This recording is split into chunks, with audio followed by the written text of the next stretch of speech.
What up, everybody? Welcome back to yet another Sound of Violence podcast. We are an MMA podcast to let you know the MMA podcast you should catch, skip, and can't miss each week. We also try and check out some new shows, and we're back for another rare morning episode, which I guess isn't being that rare lately. But I am Pulver. I'm back with my co-host, Chris Madaffer. What up, dude? Yo, and for all those wondering, this card is not in Australia, despite my efforts to wear this hat like an Australian. Pretty solid.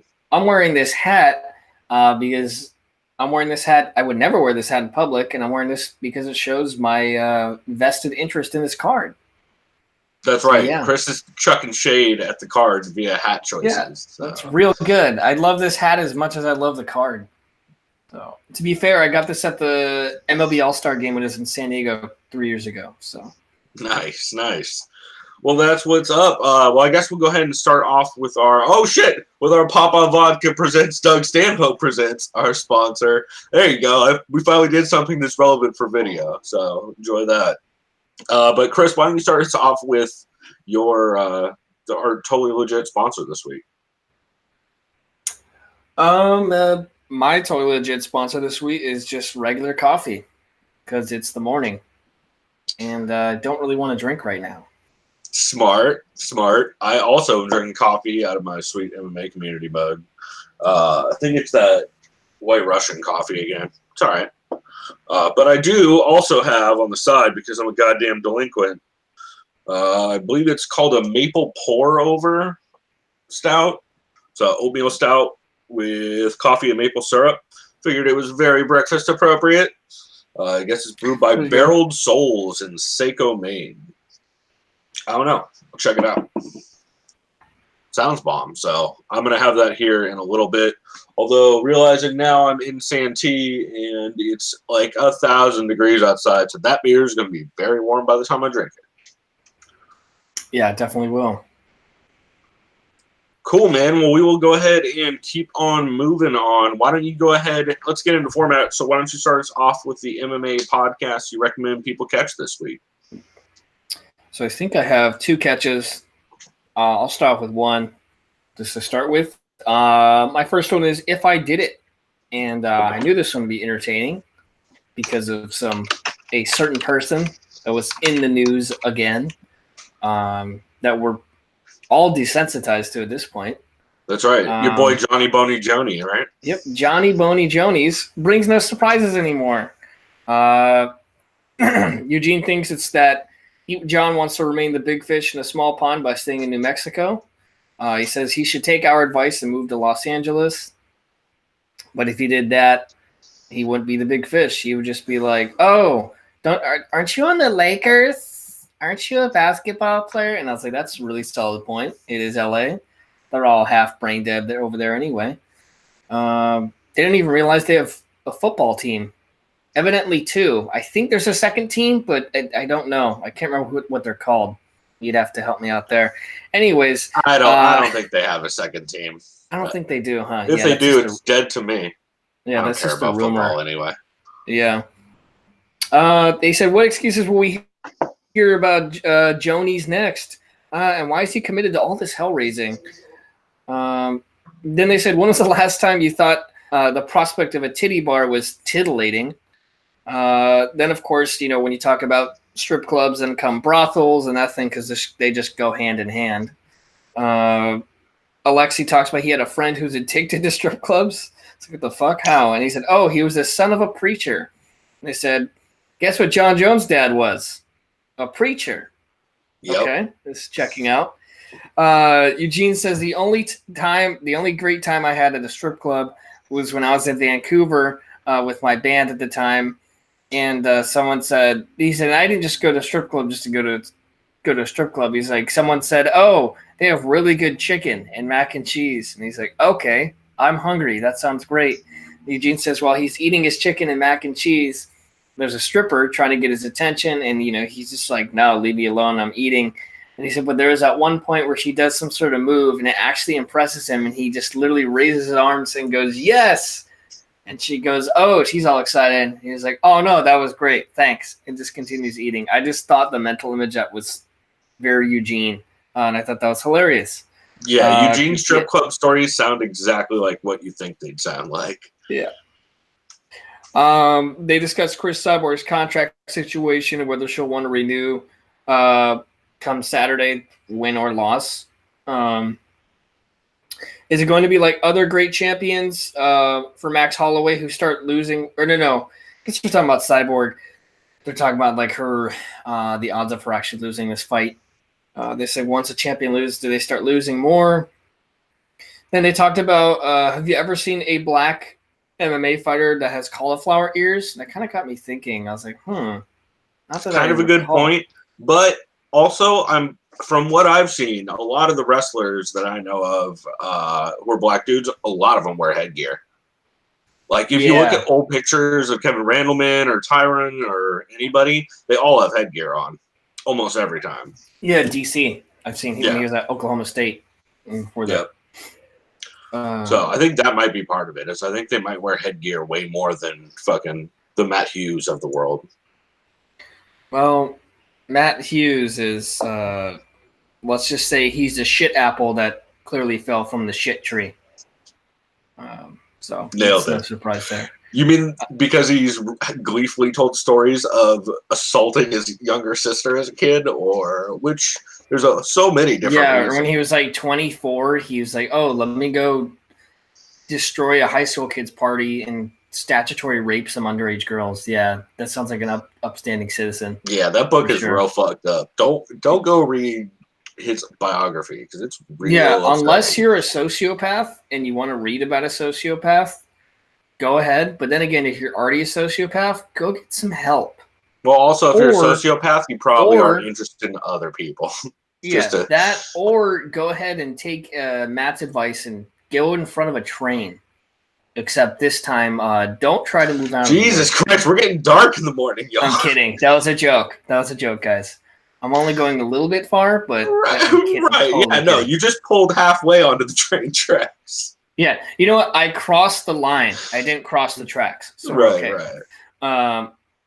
So that's all I had for. And the last note I had was Johnny Walker is going to keep flapping his gums about wanting to fight Boney Jonies, which I mean, I don't like that whole division's weird. So who the fuck's going to fight him? We don't know, but he wants to fight in December, I think. And his haters want to see him fail. It's like, dude, it's not like it's your haters that just want to see you fail. It's just everyone is like, no one's surprised. They're not your haters. It's just like, we're not surprised. Yeah, checks out for sure. Yeah. Yeah, so that was a solid episode, though. Yeah, I enjoyed it. It was funny. Cool, man. Well, I will go to one of the catches that I have for this week, which was Heavy Hands. Just a real solid episode overall. They talk a lot about UFC 240 with it being kind of weak, but they still talk quite a bit about Frankie versus Max. And they had some really interesting points about that matchup that I thought was kind of poignant. They talk a bit about whether the timing of the fight changed it, since this has been booked, I think, twice before. I want to say 2 or 3 times before. So it's interesting that I think it probably definitely does at this point with Frankie Edgar not looking younger since the previous times. And he's had some tough couple fights aside from the Swanson one. So I think that'll be interesting to keep an eye on. One thing they did mention, though, which my whole take was kind of their original take, which is that Edgar's going to have to try and close the distance and get past the range of Holloway, who's just going to be sticking him with long jabs and straights from the outside. And they talk a lot about Max being able to use his reach advantage to interrupt Frankie before he gets started, which I completely agree with. I think a lot of it is going to come down to whether or not Frankie can get takedowns and stuff, but we'll talk about that later. They did mention, though, which I didn't pick up on until they mentioned it, that Ortega landed the uppercut, which was the same thing that Frankie got fucked up by in the Maynard fights, was the uppercut. That's right. Yep. So that'll be interesting. Max doesn't throw a ton of uppercuts, but he does mix them into some of his longer combos here and there. And so that Frankie could duck into something like that. I think that's a smart read to pick up on that. I think he got didn't tagged it before. I think he got tagged by Aldo feinting to forward uppercut before. Yeah, that doesn't surprise me. It goes like down the middle and goes in between the guard. Yep. Yeah, and Frankie does hold that high guard too. So something to keep an eye on for sure. They also talk a bit about Jeff Neal versus Nico Price, Maggie Pierce, and they talk about and then they do a quick recap of Leon's incredible win over RDA.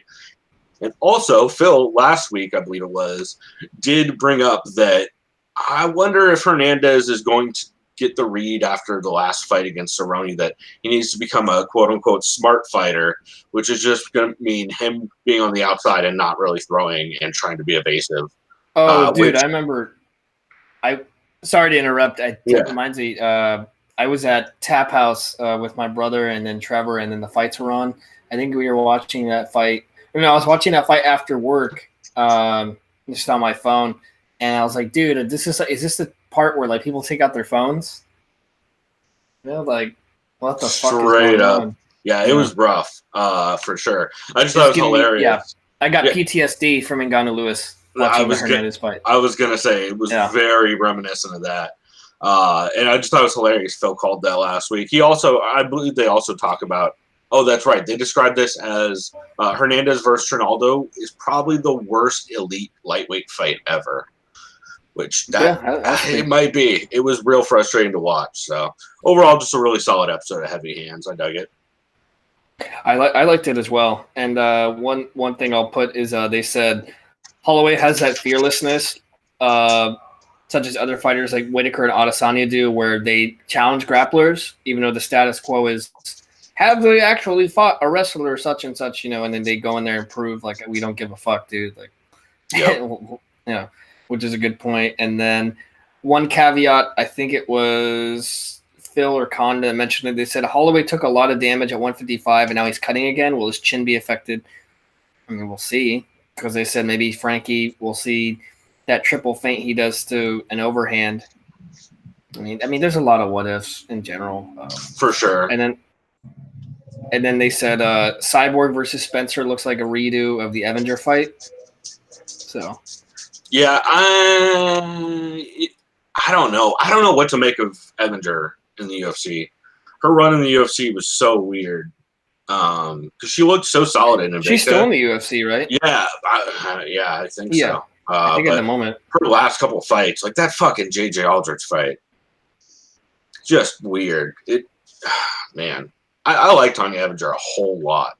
That's right. Yes, I do too. My name on... my flair on Reddit is still I picked Evinger AMA, which could apply to any of the fights. It was the Cyborg fight, but it could have applied to any of them. I'd rather have that than Cejudo's source of cringe. Yeah, you know what? I'm gonna have to do a flair bet Friday today. I need a new flair. What is there to even flair bet on this card?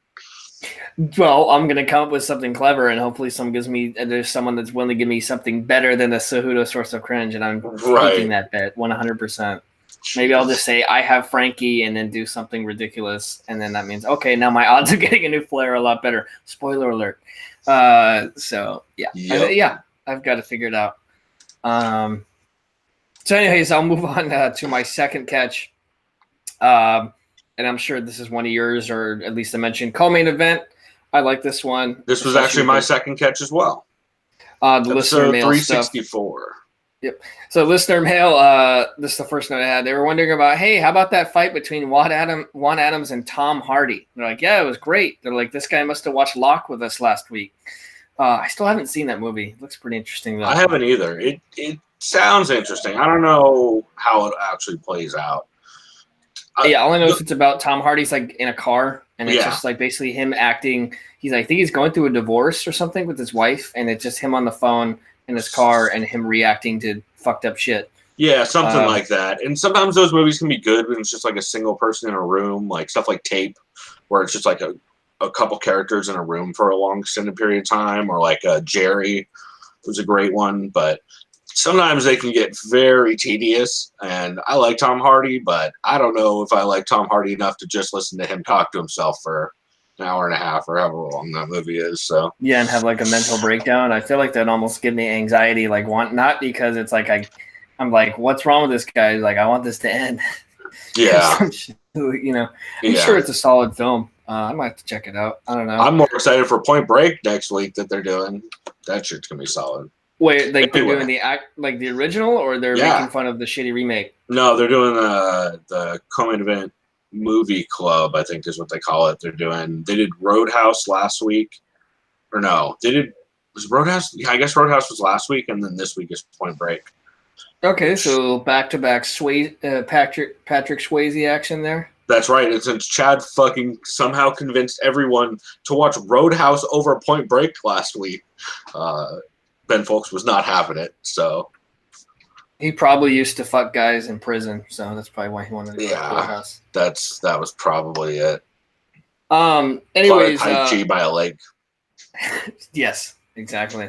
Yeah. They said if Greg Hardy turns out to be a good MMA fighter, how will we feel? Ben thinks he still has a long way to go. I mean, clearly, we don't like talking about this shitbag regardless, but I'm kind of hoping he beats someone that's near top 15, so then he gets fed to the Lions. I don't know at this point. Yeah. Yeah. And the only reason why I'm talking about Hardy here is because it has to do with my skip, which will be soon. Since they interesting, because my skip also has to do with that, so I wonder if it's the same thing. It probably is. They said it cannot be disputed what Hardy did was absolutely fucking terrible. He was literally convicted in court of law. They said the interest in Hardy comes from a dark place. Of course. So that's all I have for that. One really poignant thing that I don't know, I can't remember if it was Chad or if it was Ben. It was one of the two, obviously. But one of them brought up that you can't really have a redemption story if the person refuses to be remorseful for what they did, which is a really poignant point. Yeah, I think it's kind of lost on a lot of people. That's also the trait that also has semblance of characteristics of, let's see, a narcissist, egomaniac, sociopath, possibly. Yeah, that kind of fits the mold for Greg Hardy. All right, Chris, watch your mouth, or else I'll throw you on a pile of guns. Oh, I'm shook. Yeah. Besides the fact that he can murder me with his fucking fists. Yeah. I'm worried about being thrown on a pile of guns. Yeah. Anyway, they did talk a lot on this episode about Cerrone versus Gaethje, though, and how fucking fire that fight is. Yeah. That's such a. I mean, I've said before. Unfortunately, it's a terrible matchup for a Cowboy, but I'm still gonna watch. That's what's cool about Cowboy. He's literally not afraid to fight anyone. No, dude fights everybody, and he fights all the goddamn time. So yeah.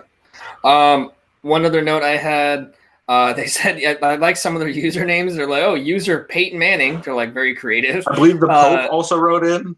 Yeah, they said we need to give credit to Walt Harris for his 12-second knockout of Alexei Olenek. So he just might be the most underrated heavyweight. Yeah, Walt Harris is pretty legit for that.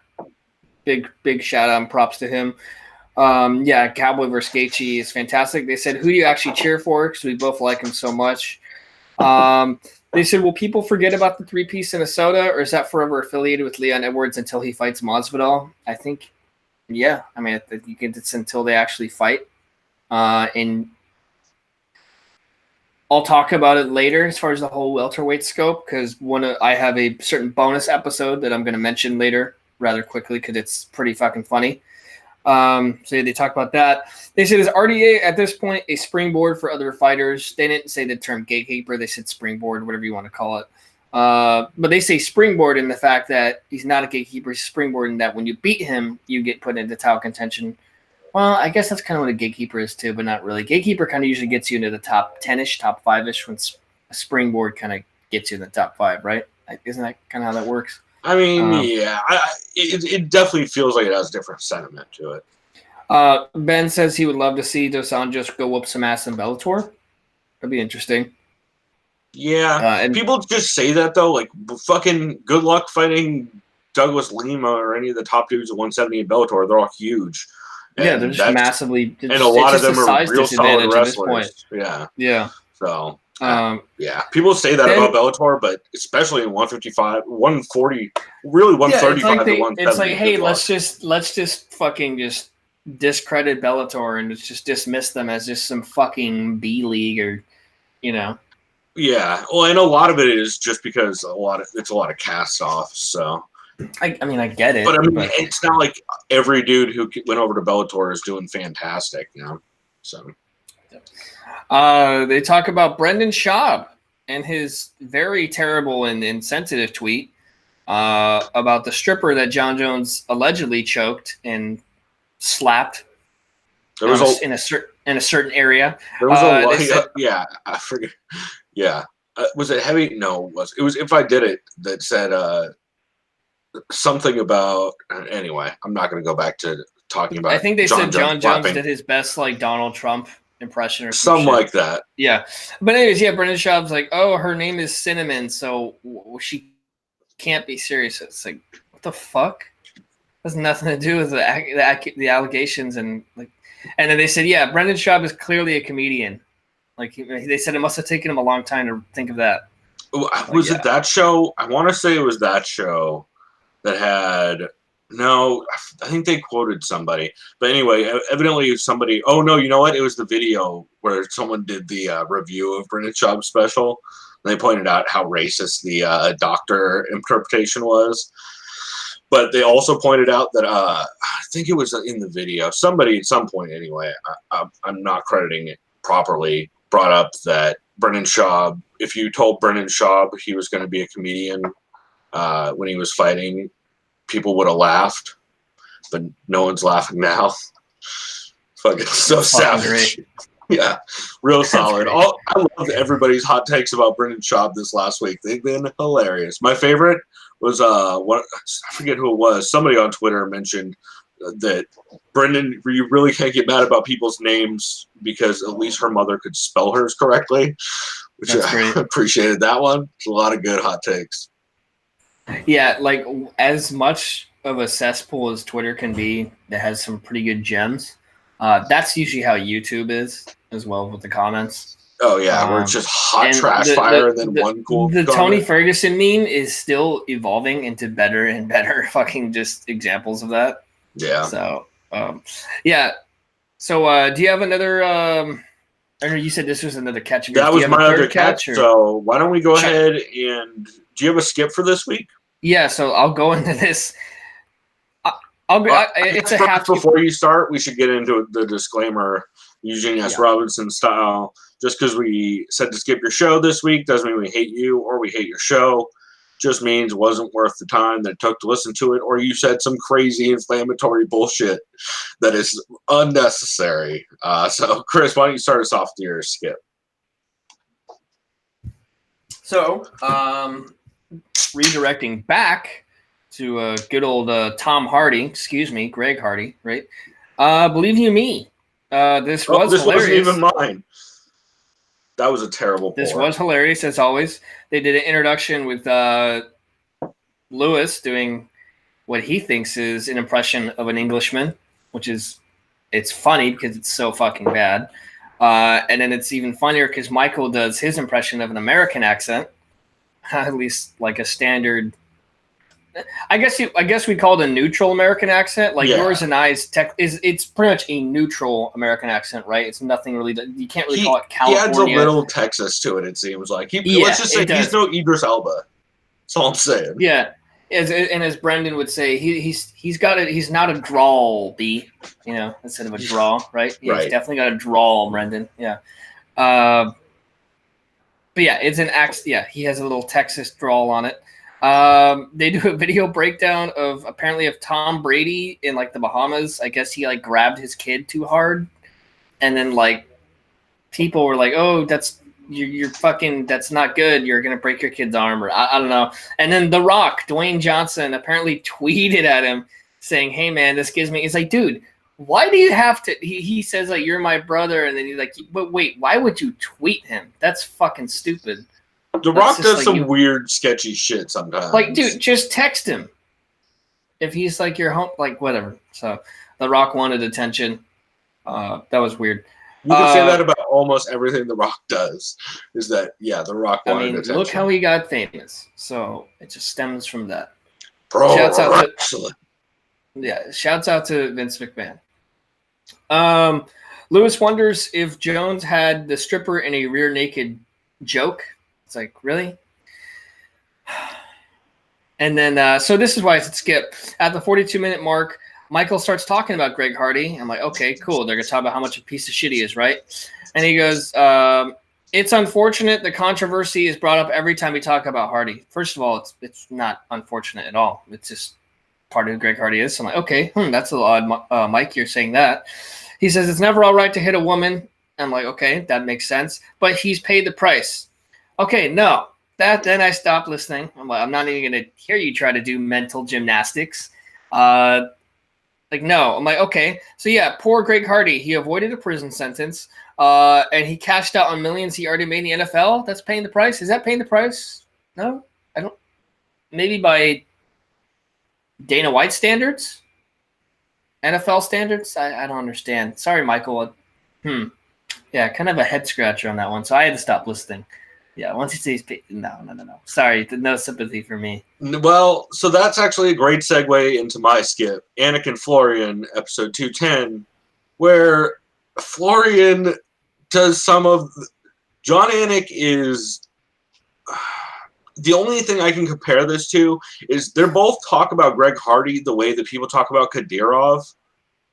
Like, all the fighters who have met Kadyrov always say, like, oh, well, I don't know enough about the details of that guy, about what he's done. And people say the same thing about Greg Hardy, where at this point, if you don't know the details, you chose not to look at the details because they're widely available. And you do know the details. You just don't want to talk about the details. There's no way. You can't. There's no way Anik doesn't know about what Hardy did. The guy used to work for fucking ESPN on the desk. Talking about football. The guy gambles. He's definitely a Patriots fan. No, you know who Greg Hardy is. You know what he's done. But yeah, they all act like, oh, well, I don't know the details of the incident. But that wasn't as bad as I'm almost. Yeah, it was. Kenny Florian on this week, on this week's show, talking about Greg Hardy. He literally says the phrase, "Mother Teresa had haters too." Oh, he's going with that whole. That was like that alleged. Oh, she actually helped people die thing. I don't know anything. I mean, I've heard about that. So, guess what? For sure, don't compare Greg Hardy to Mother Teresa. It's not a good look at all. That too. That's a great comparison. Jesus Christ, Mother Teresa. So that was why it was a skip. They also talk about how Anik thinks it's super unprofessional that Dan Miragliotta shook his head after Greg Hardy. Well, you know what's funny? 12-year-old. Someone said, "Wait, maybe he was just shaking his head at Greg Hardy's terrible celebration dance." Number one, I think that absolutely was it. I think he was shaking his head because he did the fucking Fortnite dance, and Dan Hardy is like, "I'm a grown ass man, and you're a grown ass man, and neither of us should be having to do this right now." I don't know if Dan Miragliotta has kids, but maybe it's probably giving him PTSD at home if his kids play Fortnite. He's probably like, "Fuck this! This is fine. Get out of the house." To go do my job. Quite possible. So yeah, mostly it was a skip for me for all the talk about just like I get that they're really high on Greg Hardy, and that's fine. I still think he's super unproven and not that great yet. But just say that you're really for Hardy. Don't go through all the shit where you're like, oh, well, bro, his haters, like Mother Teresa had haters too, dog. A bad take. It's a bad take.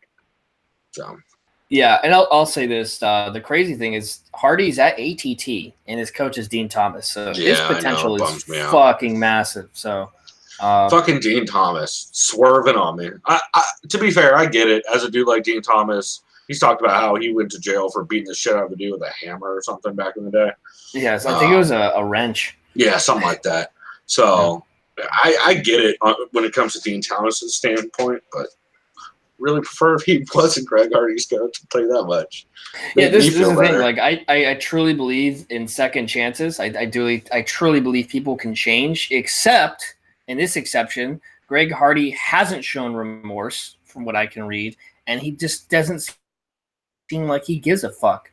If I could gauge by saying interviews and maybe he had sincere apologies that he's a changed person, yeah, maybe I would support Greg Hardy. And I mean that sincerely because I do believe, people could make mistakes and they could change. That's absolutely possible. But Greg Hardy hasn't shown that to me. So fuck that guy. No, he seems like he doesn't give a fuck. So yeah. Yep. Agreed. Also, That's it. Yeah. wouldn't be mad if somebody put a bullet in him. But that's the last time he's going to get brought up on the show because he's officially getting BK'd. So yeah, from what's now it called? on, What's Eugene call it? Is it the Lost Battalion? Where do fighters go? Where they're just kind of forgotten? Is that you mean you're talking Dark Starred? Oh, Dark Star. That's what it is. Yeah. Because he's way Anyway, not done talking about that dude because it's way more than he deserves. So I actually don't have a can't miss episode this week. Do you? Nor do I. There was a lot of really good episodes, but none of them stood out as like something you absolutely can't miss. So I actually, do you have any new shows for this week?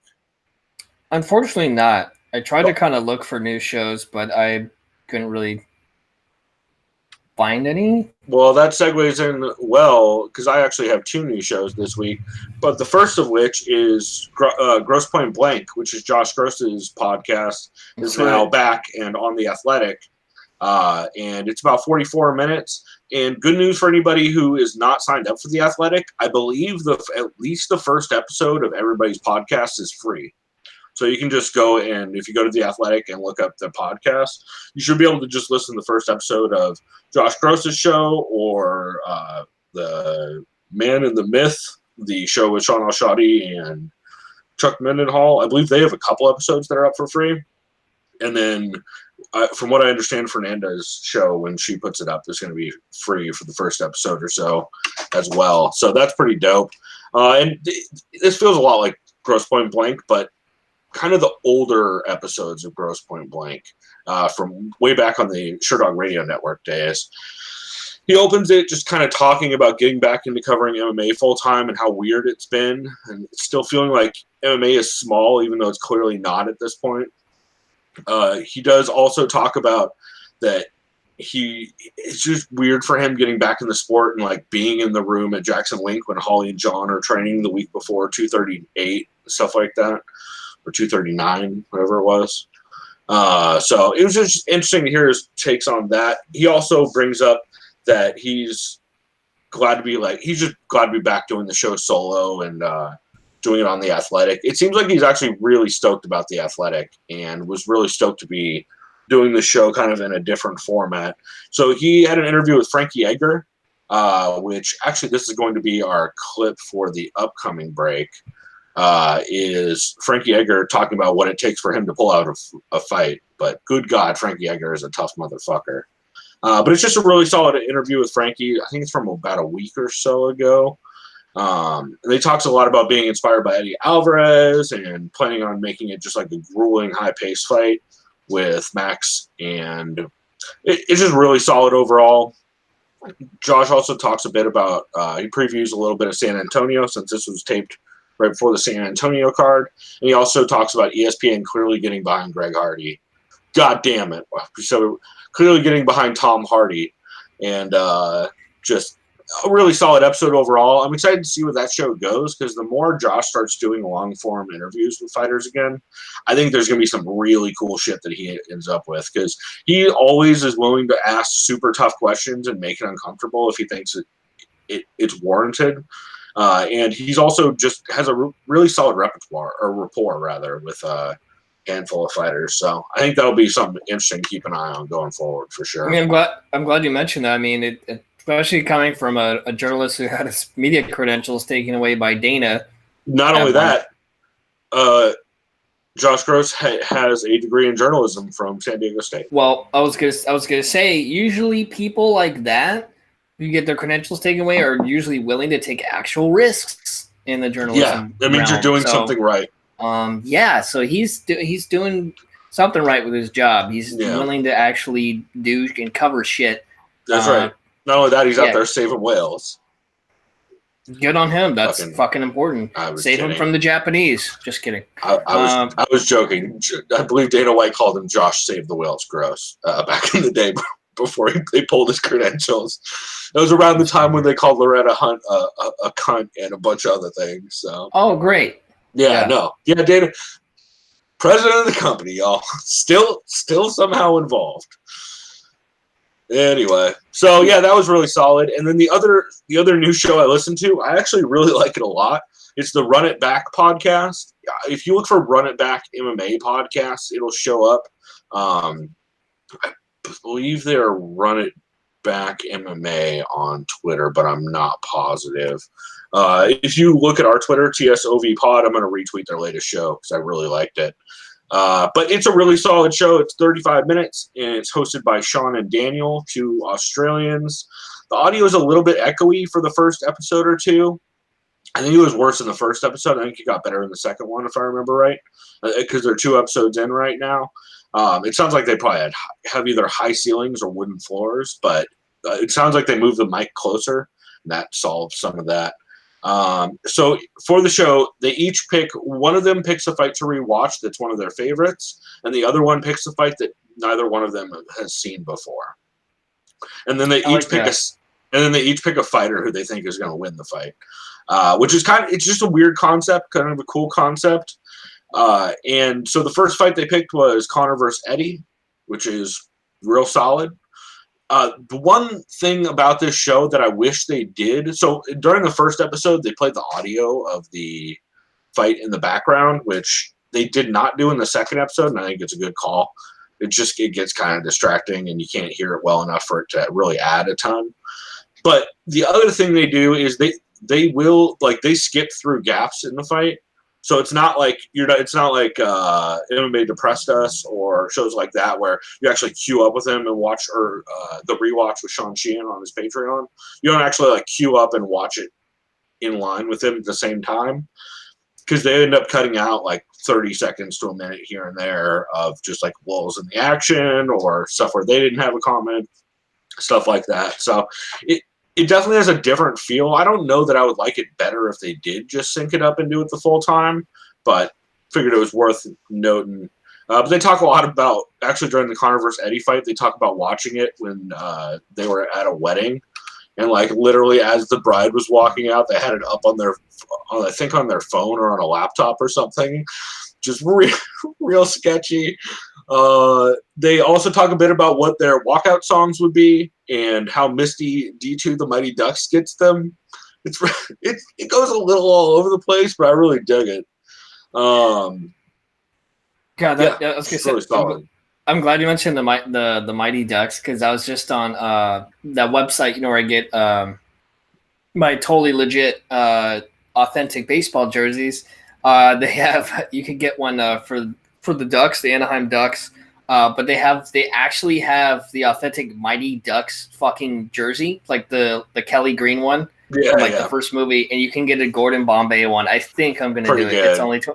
It's only $25. I'm like, dude, this is something I could wear to the goals games and shit. That's a good $25 joke. I think I'm gonna do it. So let me know if you want one too, or if you want your boy Conway or some shit. There you go. I might. That's really goddamn funny. That's super funny. But yeah, overall, it's just a solid show. Oh, and then so for the second fight, they did Big Dash versus Severid, I think it is, who are two fighters that fought in one. Evidently, it's like the best rated one fight that's around. I don't know where they pulled that from. I would guess probably Tapology or something. But it's a wild fucking fight, and they do also mention during that one that they're drinking a hazy IPA at the time. I'm like, dude, you guys are watching fights, drinking hazy IPAs. You're Australian as shit. Sign me up for this show. So I'm a big fan of it. I believe one of them also trains and competes in BJJ. And then during the second episode, they did Lawler versus McDonald, and we're drinking a 9.3% beer. Jesus. And then they were also drinking a New England IPA that's made in Melbourne. So just real solid. You could tell why I would like a show like this, where it's two dudes with great accents drinking beer and talking shit over fights. So highly recommend it. Yeah, I'm going to have to check that out. Yeah, the Run It Back podcast. Go catch it. Cool, man. So that's what I had for the new shows. Did you have any honorable mentions for this week that you wanted to shout out? Yeah, I'll shout out MMA Vivisection for sure. We already talked about heavy hands. I'll go ahead and get into this bonus episode from Submission Radio. The UFC 240 preview, right? No, this one is a bonus interview with Mr. Mr. American Steel and Raw Sex Appeal himself, Colby Chaos Covington. Oh, God damn it. I did not catch this. It's pretty fun. His comments about John Jones are pretty fucking great. His tweet was pretty good. Him talking, pretty much just going off on John Jones is good. Just about, he reminisces. He's like, oh, I care about my dear friend John, you know? He's like, I think about the great times we had, you know, in college as roommates. He's like, this guy shared a bunk bed with me. He's like, and then, you know, why am I surprised anymore, you know? He's like, John, I'm your good friend. You need help. It was pretty funny, just what he was talking about. Colby's such a dick. He's an idiot. Dick. If you think he's serious at this point, you've clearly never watched pro wrestling. His comments about Askren are what you expect them to be. He says Ben Askren should retire. He's done. And then they talk about, you know, is it a matter of time, Colby, that you're going to fight your best friend, George Masvidal? He says we've both talked about it. He says we both think it'd be an honor to fight each other. They said, yeah, he fully expects it at this point. But he thinks what he thinks is going to happen. He says once he beats Robbie Lawler, which is next week, and I'm excited for that fight. That's going to be fun. He says he thinks he'll get his title shot against Marty Fake Newsman. And he thinks goddamn Fake Newsman gets me every time. It's so dumb, funny. But it's so clever. It's the perfect level of like dumb Colby joke meets like just barely good enough of a pun. And there's another one he that I didn't think that's good till I'll say in a second. But he thinks what happens is Jorge. He says Jorge needs one more fight before a title shot. He thinks he'll end up fighting Leon. And he says at this point, he says he thinks he beats Robbie, gets the title, takes it from Fake Newsman, and then he ends up fighting Jorge. I think Jorge is going to be the one to win the title, but yes. Oh, well, I memean, fight for the title. I like Newsman. We'll see. Fight. Yeah. And then he says, they said, how come we haven't had any news yet about Kamaru Usman? And he said, because Marty Fake Newsman's scared to fight me, and his manager, Ali Abdullah Sleaze. I don't think I heard that one. That was pretty good. Yeah, that sounds like a very Colby name. Doesn't help. I'm like, well, yeah. I mean, that doesn't help. And they asked him, what do you think of Leon Edwards? And, of course, he goes, I have no idea who that is. I'm very confused right now. I've never heard of this person. Even though he mentioned Leon Edwards 2 sentences ago. Well, he didn't mention him. He just said, I think Jorge gets another fight. And they said, they kept saying, oh, he's going to fight Leon. And he's like, I'm sorry. He's like, I knew who you guys were talking about. You know? That's all he kept doing. Fucking Colby. Then he went off against Robbie Lawler. He says he thinks Robbie lately has been on some super potion. They said, I say this based on the damage he took in his last couple fights against Woodley and Rory McDonald. Like the guy's in his late 30s. Look how he looked physically against Askren. He says, I think he's on some potion of some sort. Then they talked about what happened with Lawler's basically just leaving. Why did he leave ATT? They said it was over a picture of Woodley with the belt, evidently. There's actually, so from what I've heard, there's some truth to that. Robbie was actually pissed about it. I don't think that's why he left. But no, but I remember Mike Brown said he kind of was mad about that. I don't remember what interview Mike Brown had. Like, Robbie's literally like, what the fuck is that? Which, I mean, understandably, it's fucking kind of a dick move. I mean, fighters are... he goes off on Robbie. Fighters got a lot of feels. Yeah, he said he used to train with Robbie all the time. Said he helped him prepare for what fight it was. It was a fight that Robbie had against a southpaw because Colby's a southpaw. So they need another southpaw to come in and help him out. That's Rory, right? Wasn't Rory a southpaw? I can't remember if Rory's southpaw or not. All I can picture is Rory rolling for Eminari. So I don't know. Yeah. Anyways, they said the fight is personal because Robbie Lawler is a piece of shit for betraying Dan Lambert. So, it was RDA. No, wait. Yeah, I think it was RDA. Probably. Yeah, Colby would be a good RDA clone. Yeah. So that's what I had for that bonus episode. It was pretty solid. And yeah, I'm excited to see Colby versus Lawler next week. I think it's gonna be a really fucking good fight. Yeah, it should be fun for depending on how it goes. I'll go smoky. Shouts out to this fucking pancake man vape. Also, this beer is fine. I think all the maple did was bring up the alcohol notes in it. Like, I'm guessing it was can conditioned, probably, because it's real boozy on the nose. You said it was a pancake stout? No. Well, the vape is a pancake. This one is just coffee and maple syrup. Oh, okay. So they go hand in hand. Yeah. Yeah. The pancake man, dog. Chucking clouds over here like a goddamn teenager. Let's see. So I actually had a handful of honorable mentions. MMA on the Rocks episode 150 was really solid. Fly and Brian, Bill talks about being on the SB Nation post-fight show with Fly and Brian, and he also had Serena De Jesus. Serena, I always fuck this up if it's Serena De Jesus or Serena De G. Serena Southpaw. I highly doubt someone literally pronounces their last name as De Jesus. That doesn't roll off the tongue. Probably not, but I can't remember. It's definitely De Jesus. I would think, but I don't think. I can't remember. Anyway, you should listen to MMA on the Rocks episode 150 and find out. But she's roommates with Roxy, so she talks a lot about Roxy's fight with Jennifer Maia. Roxy's actually hanging out in the background while she does the interview. And she also talks about Jennifer Maia blowing weight and how fucking unacceptable it is that everyone keeps blowing weight in the women's divisions. Yeah. Which is, I believe she lit up somebody else on the show because she'd been on MMA on the Rocks before. I don't want to say someone missed weight against Roxanne, and she lit them up as well. So it's always good to hear women being like, fucking, why are women bad at making weight? So it's always refreshing to hear them come out against other women who throw excuses out there. I believe she actually said, I don't want to just throw that out there. I believe she said Roxy made weight despite stuff.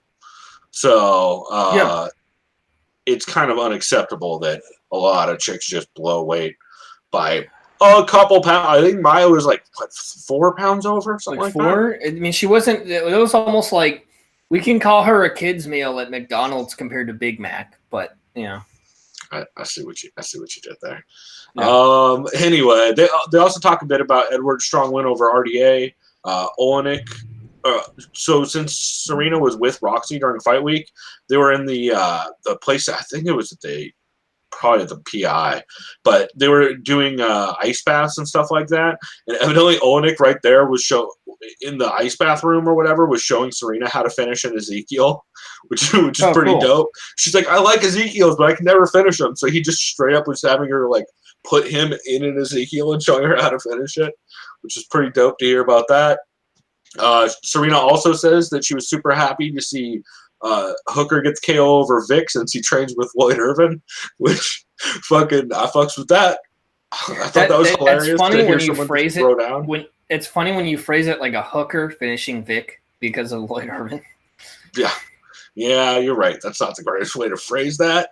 They also talk about UFC 240 and they preview that a bit. And she mentioned she's going on to Otakon with Roxy, which is nice. Dope. So, by the way, James Vick is finally moving up to 170. God, that dude 3 or 4 years too late. Yeah, that dude's weight cut. His voice would change. It's fucking terrifying. The MMA Vivisection we talked about was really good. Jimmy Smith guested for the top 3 fights on the card. That was solid. I always like hearing Jimmy on that show. Yeah, their breakdown of Edgar vs. Holloway is probably my favorite that I've heard so far. Severe MMA episode 219 was really good. Shawnee Podcasts was back with Graham. Called himself Shawnee Podcasts, which I'm a big fan of. Might start using that going forward for Sean because that dude's been killing it. They also talk a bit about how bad the ads for DC's new show is. Detail? Yeah, like they've been dunking on the ads for that show just because it's like they picked the most weird, innocuous stuff to preview. Have you ever watched Detail before? Not the DC one, but the other ones. No, I didn't know it was a thing before DC. Yeah, the only other ones I've seen Kobe Bryant does it for basketball stuff. Peyton Manning does it for the NFL. I don't think they have a baseball one yet because I don't really know what you'd break. There's too many things to break down in baseball. But no, they're entertaining. I've seen the one with Peyton Manning. It's good, especially if you like football. I mean, he doesn't bring a lot of enthusiasm. It's literally like it's tape study. That's what it is. It's like you're doing tape study with the guy narrating. So I'm definitely gonna check out the one with DC. I know some people thought Dominic Cruz should have got it, but the thing about Cruz, and I like Cruz a lot. He is pretty brash and kind of like almost too honest with his. Yeah, he will dunk on way too many people for that show. Yeah, so that's probably why they didn't.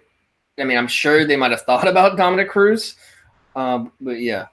Also, I think Cruz is probably doing too much shit since that dude does a lot already. So yeah, I'm gonna check out Detail though. It's supposed to be solid. Let's see. The Trenches, the answer to aging. Of course, The Trenches is Ant Walker, and god damn it, why can I never remember his co-host name? Jason something. Burgos? That's a fighter, right? Shane Burgos. That's Shane Burgos. Yeah, Jason. Anyway, and Jason. It's a really solid episode. They talk about who should have the real Rocky nickname, Rocky Pennington or Leon Edwards. I mean, I understand his name is Rocky probably because of Rocky Balboa, but Rocky Balboa was an Italian-American boxer. If you were to compare Rocky Pennington's style and Rocky's style, way closer than Leon Edwards and Rocky. But then again, who's like the most famous British boxer ever? I mean, well, it's not like he's going to just all of a sudden call himself fucking like Leon Fury Edwards or some shit because of Tyson Fury currently or something. But, you know. Yeah. I can't really think of any, like, I know and I used to watch boxing a lot. I know there's some really old, good English boxers, British boxers, but it's not like you're going to fucking go Ricky Hatton. Like, no. That dude got the brakes beat off him by Floyd and Manny, and that was it. No, I like Ricky Hatton. He's a great corner man for. I think he does help Tyson Fury actually. What a coincidence! Never mind. But yeah, but it comes down to why is his nickname Rocky? He probably likes the movies. Yeah. Yeah. So that was solid. Submission Radio, the UFC 240 preview episode with Sean Sheen was good. Writer and the Fighter episode 40 was solid. Jake's back from Sacramento and fucking hated it. Like it was he cool hated here. Sacramento? Yeah, he hates Sacramento. To be fair, also he's Ricky's good buddy and training partner and everything for Ricky Simone. So that trip was rough. But he talks a bit about that, and he also talks about how he has a fight coming up in September 7th, evidently against a big name. So I'm hyped for that. I'm excited to see Jake get back in there. MMA Junkie Radio episode 2967 was really solid. It's just Goes and Richard Hunter hosting this one. Talk a lot about the boxer who died. Eve calls in for a little bit to talk about the PFL. Dave Doyle calls in to talk about working a junkie, and they do some fantasy matchmaking for a celebrity MMA card, which was real dumb but kind of fun. There's probably a lot of good options out there too, which is, I mean, because it's fucking. I mean, whether you go to Hollywood or you look at athletes, yeah. There's there was some like trash fire fights that they put together. It was real and solid. then I believe Snooki was on one of them. Yeah, and then real quickly, the boxer who died. I just want to put in it. It's Maxim Dadashev. Rest in peace. He's one of two boxers that died this week, I believe, which is fucking ludicrous. Boxing is fucking terrifying. And then Phone Booth Fighting episode 242 was real solid. Frank and Richard had Austin Aries in the studio guesting with Brendan Fitzgerald, who is of course the announcer and the host of the Fitz and a Fighter podcast. So all solid episodes. Also, I didn't get a chance to check out, speaking of Brendan Fitzgerald, I didn't get a chance to check out Fitz and the Fighter. I believe it's episode 10 with Jared Gordon, but I bet that's a great one. So I would probably recommend checking that out as well. Cool, man. That's all I had. Did you have any well-rounded podcasts or anything you wanted to shout out? I did, and this one was absolutely hilarious. I listened to this past weekend Theo Vaughn's podcast. He had on comedian Eric Griffin, who you probably know from Workaholics. He played Montez. Yeah, he's been in a ton. This guy's hilarious. Yeah, he's been showing up in a lot of other shows and media, and I think he had a tour recently. I think he's mostly always in LA. Yeah, he's Laugh an LA comedian. Yeah, they look at some video of a guy hitting some dude already knocked out on the ground 9 times in the head, and they talk. This kind of brings up police officer shit. They talk about if they were cops, how would you apprehend a suspect? They're like, well, first of all, I definitely wouldn't kick him in the head 9 times. Eric says he would do some soccer kicks to the ribs if he was going to at least do some police brutality. He says, I'm not trying to kill the guy, you know. They talk about which kind of cops are worse. They said fat cops are the worst because they're the most aggressive because they're insecure. But Eric says if he was a cop, that he definitely would be Al from Die Hard. He'd be eating Twinkies while yelling for backup. I thought that was pretty good. Checks out. They said there needs to be a better cop psychological exam or questionnaire, that kind of thing. Eric makes an interesting point about how there's rules of engagement in war and in the military. Where's that with police on the streets? That's a very good point. I never really thought about that. And, you know, just a discrepancy. I'm not trying to get all political and shit. I'm just going off what he's talking about. I'm not necessarily agreeing or disagreeing, except for that part. Theo says if someone charges him with a knife, he brings out a cake or a steak. That's a very good diversion and distraction because maybe they just wanted some cake or steak. That's a very Theo Vaughn-esque comment. Yeah. Then they talk about black and white relations, white families being on welfare, that kind of thing, not being in the news. Eric says it comes down to framing. We know this in the media. That's what the news does, yada, yada, yada. Enough politics. They talk about Theo says he grew up in the South, and he was just as afraid of angry black kids as he was of rednecks. Eric says he was doing stand-up in Montana, and some drunk guy wanted to fight him. And Eric diffused the situation, say, hey, man, where are you from?